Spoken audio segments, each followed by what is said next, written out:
The city that never sleeps starts to wake up. New York, once the global epicenter of the pandemic, begins the process of reopening.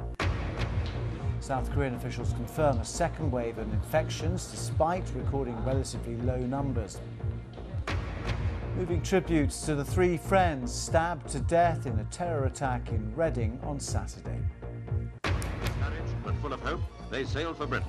Citizens of the British Empire coming to the On the 72nd anniversary of the arrival of the Windrush generation, more people are urged to claim the compensation they're owed. And archaeologists have discovered a major new prehistoric monument just a short distance away from Stonehenge. So the British Prime Minister Boris Johnson is, in a few hours' time, expected to announce changes to the 2-metre social distancing rule in England. It's thought the move will be timed to coincide with a further reopening of businesses, including pubs, bars and restaurants, early next month.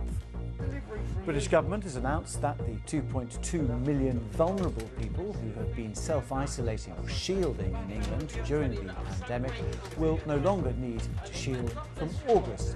In a fortnight, they will be able to meet up to 5 other people outside and form what's been described as support bubbles with other households. Cinemas, swimming pools and holiday centres have reopened in France in the latest stage of the easing of coronavirus restrictions there. Children up to the age of 15 have gone back to school again. The schools had already been opened for a few weeks, but only on a voluntary basis. Facebook and Instagram are facing a growing boycott by advertisers over their failure to address hate speech.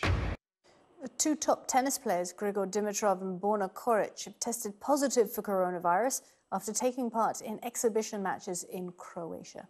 The Adred Tour was organised by Novak Djokovic to help players get back up to speed, but the final was cancelled after his opponent, Dimitrov, tested positive. The Scotsman's main story online concerns the economy. It says it needs a £6 billion COVID crisis kickstart, which could see the government take ownership of struggling firms. And this is, if there is sun on the way, and Carol says there definitely is, the hottest week of the year could lower coronavirus transmission rates. A study showing that strong sunlight causes the virus to decay to almost nothing in just 30 minutes. They say that it basically means the heat means that if someone was infected and coughed or sneezed onto an outdoor surface, the virus would be largely harmless within half an hour with just a tiny viral load remaining. So the effect of sunlight, they're saying in this piece, is on the virus is far greater at this time of the year. Lots of suggestions in the paper what to do because we know it's going to be hot. They're talking about you could go to parks, open, of course, with social distancing or with your own household or a support bubble.